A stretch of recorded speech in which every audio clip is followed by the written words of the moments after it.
Good morning, everyone. Welcome to Social Science class.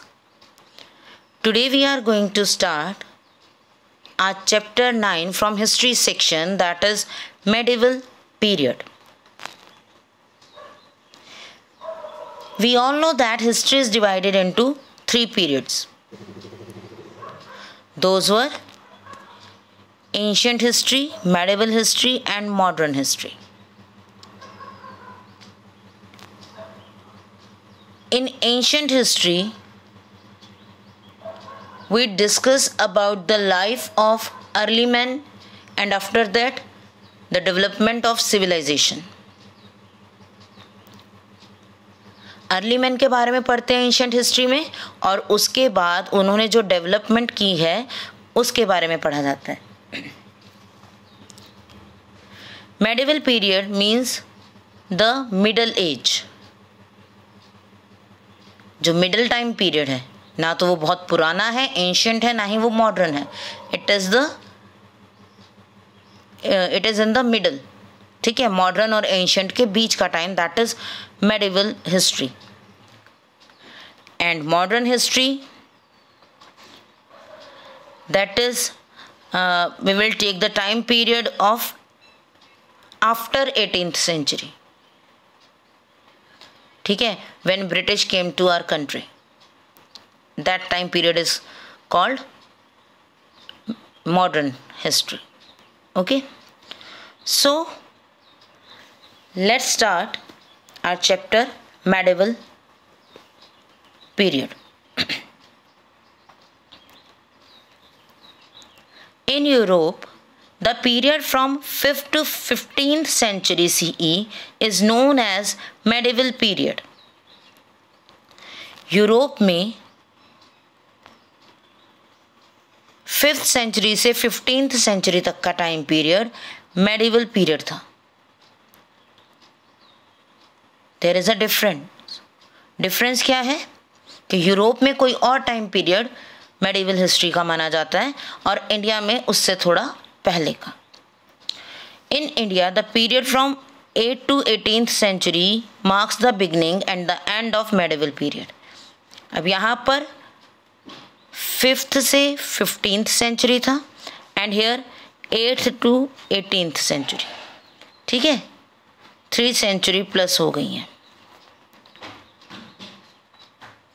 Okay, Europe में 5th से 15th century का period medieval period है and in India 8th to 18th century marks the beginning and the end of medieval period. Okay,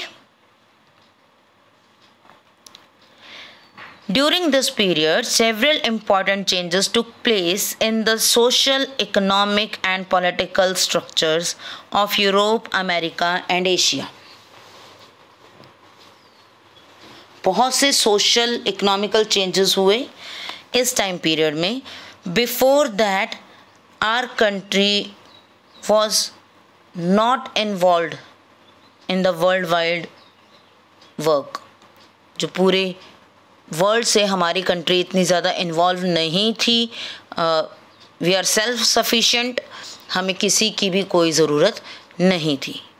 ठीक है, not for trade, not for agriculture, nothing. We were happy in our own area.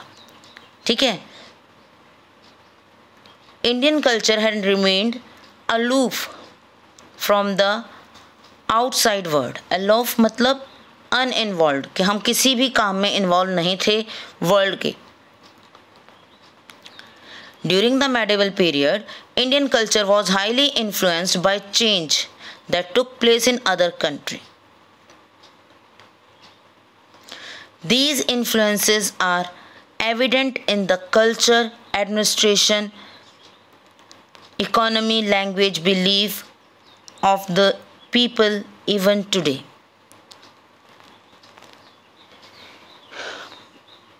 When we started trade work with other countries, we influenced by their culture.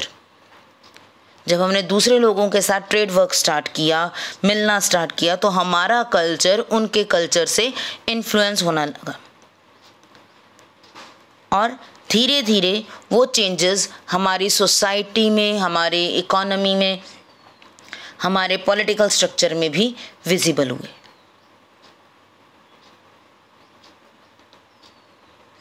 और वो सब influences we can easily find in our today's world। आज के time में हम अपने पुराने जो हमारे एंसेस्टर्स थे उनसे वो जो भी इन्फ्लुएंस हुए तो वो हमारे कल्चर में दिखाई दे रहा है। आज भी हम उसी कल्चर को फॉलो कर रहे हैं। Now the next is sources of information। The main source of information of medieval period are literature and archaeological findings। Literature means जो written work है, ठीक है। What is the meaning of literature work? It means the written work, okay। And archaeological sites वो क्या हैं? Archaeological sites means when we digging some place and find some old things from there, that is archaeological findings। It could be something of religious matter or society, ठीक है, कुछ भी हो सकता है। वो कोई मॉन्यूमेंट हो सकता है, स्कल्पचर्स हो सकते हैं, paintings, articles, ornaments, anything, okay. These are the archaeological findings. Archaeological finding means जब हम डिगिंग करते हैं, किसी चीज़ की खुदाई करते हैं, तो वहाँ से हमें जो चीज़ें मिलती हैं पुरानी, दैट आर आर्कियोलॉजिकल फाइंडिंग्स, ठीक है। तो सोर्सेज ऑफ इंफॉर्मेशन में क्या है? Literature and archaeological findings, okay. और उस टाइम के लिटरेचर में हम क्या इंक्लूड करते हैं? Religious work and commentaries of Purana smritis. जो रिलीजियस वर्क है और कमेंट्रीज हैं जो किस पे बेस्ड हैं? पुराण, हमारे पुराण हैं जो वेद पुराण, उन पर बेस्ड कमेंट्रीज और रिलीजियस वर्क हमारे मेडिवल पीरियड का एक इंफॉर्मेशन सोर्स है। We also got information from the non religious books. वहाँ तो रिलीजियस बुक्स की बात की हमने कि रिलीजियस बुक्स और जो पुराण और स्मृतिज पर कमेंट्रीज लिखी गई उनके बारे में बताया गया, उनसे हमें पता चल रहा है, ठीक है। इसके अलावा नॉन रिलीजियस बुक्स भी हेल्पफुल थी इकोनॉमिक, पॉलिटिकल और मिलिट्री, इन सब के बारे में बताने में, ठीक है। वो बुक्स कौन सी थी? Work on medicine, astronomy, dramas, stories and other literature.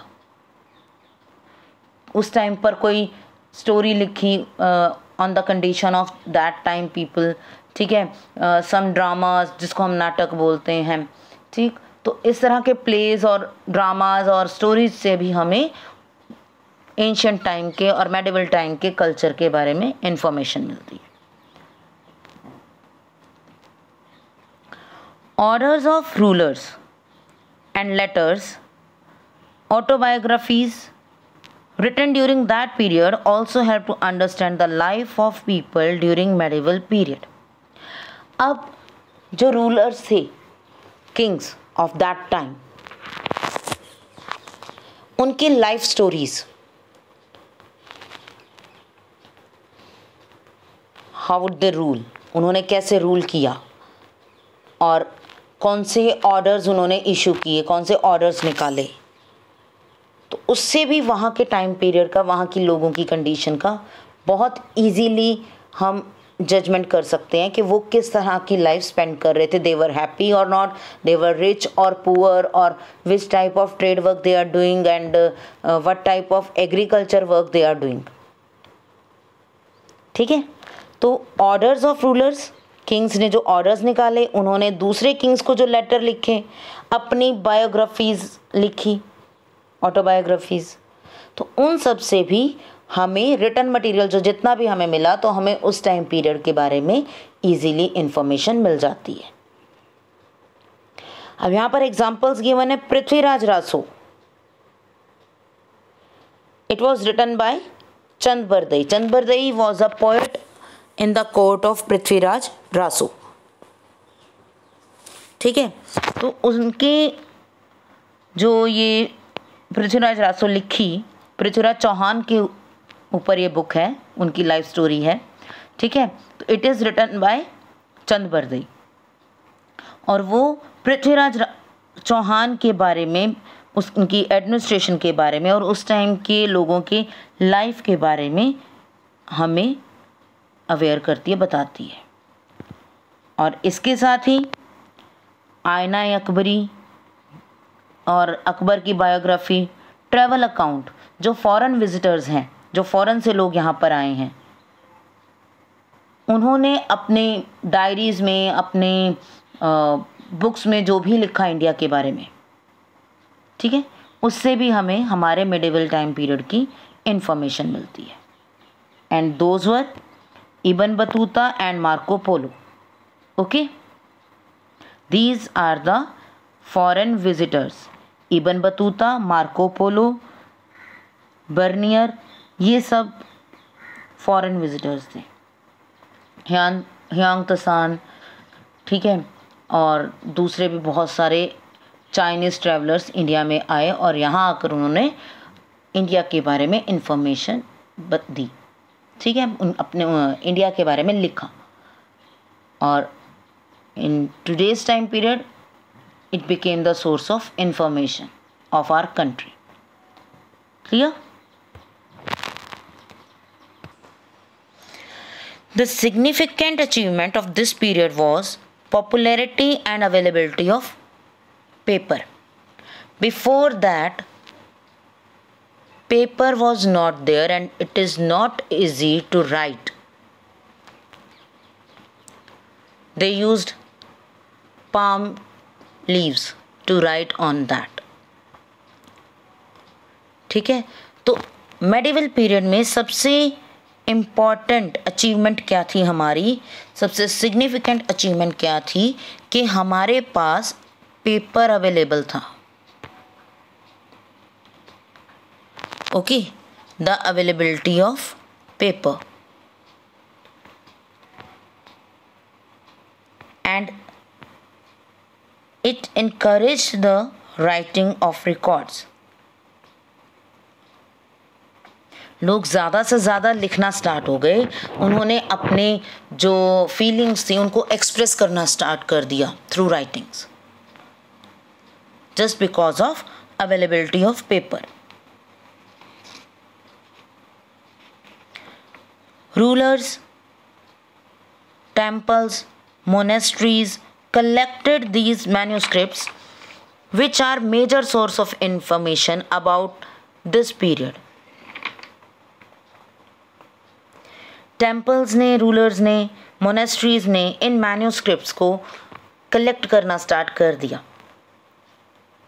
ठीक है, और आज की डेट में ये एक बहुत बड़ा इंफॉर्मेशन सोर्स है हमारे लिए. Manuscripts means the written material, the material that is written by hand. अपने हाथों से जो लिखा गया है उसको मैन्यूस्क्रिप्ट्स बोलते हैं. Okay, historical records of that period exist in a variety of languages. Different languages में हमें हिस्टोरिकल रिकॉर्ड्स मिलते हैं. Persian language, Urdu, Hindi, Sanskrit. ठीक है, इन अलग अलग लैंग्वेजेस में हमें हिस्टोरिकल रिकॉर्ड्स मिलते हैं और उनकी grammar, vocabulary, that is word meaning, change with the time period.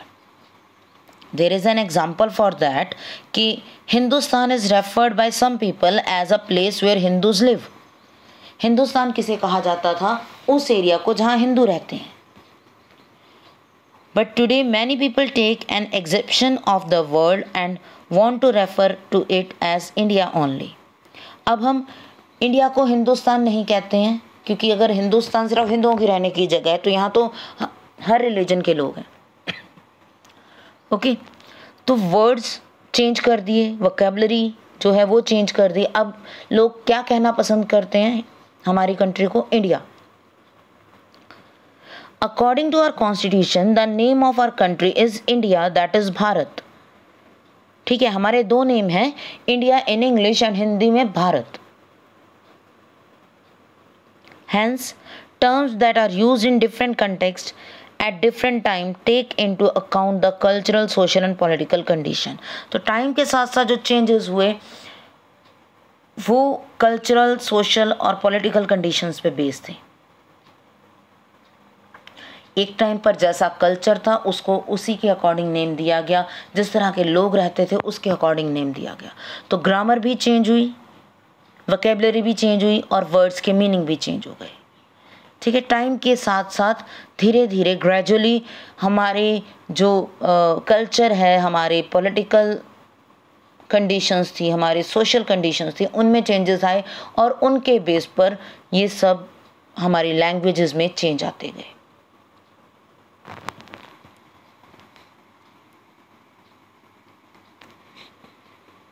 Manuscripts provide useful information and this was the phase of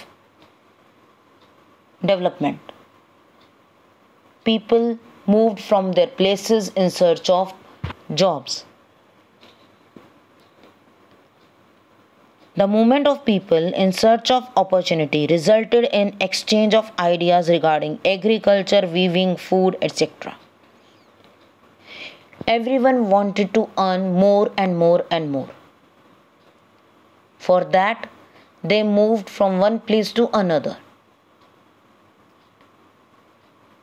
लोग हमेशा से डेवलप होना चाहते हैं, रिच होना चाहते हैं, ग्रो करना चाहते हैं और इसके लिए वो डेवलपमेंट करते हैं, मूवमेंट करते रहते हैं। और इस मूवमेंट का क्या रिजल्ट आता है? That we share our experiences, we share our culture. ठीक है, हमारी फूड हैबिट्स शेयर करते हैं हम। तो मेडिवल पीरियड में भी जब लोगों ने एक प्लेस से दूसरे प्लेस पर मूव करना स्टार्ट किया अच्छी अपॉर्चुनिटीज़ के लिए, जॉब्स के लिए या ट्रेड वर्क के लिए, उसका क्या रिजल्ट आया? In exchange of ideas exchange होने लगे। एग्रीकल्चर वर्क की जो टेक्निक्स थी वो एक्सचेंज होना स्टार्ट हो गई। वीविंग और फूड कल्चर उसमें चेंजेस आए, एक दूसरे से एक्सचेंज किया, उनकी वैरायटीज़ को हमने अपने फूड में अडॉप्ट कर लिया, उनकी वीविंग को, उनकी एम्ब्रॉयडरीज़ को, उनके स्टाइल को हमने अपने कल्चर में और उन्होंने हमारे स्टाइल को अपने कल्चर में अडॉप्ट कर लिया। Okay, and at that time period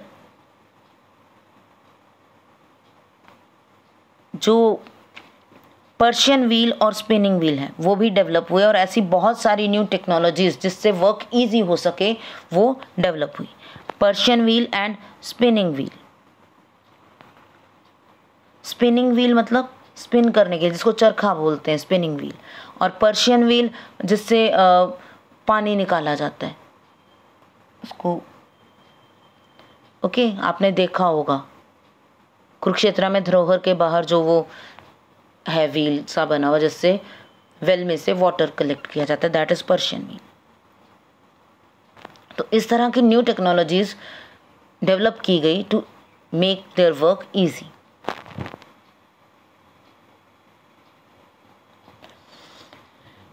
excavation of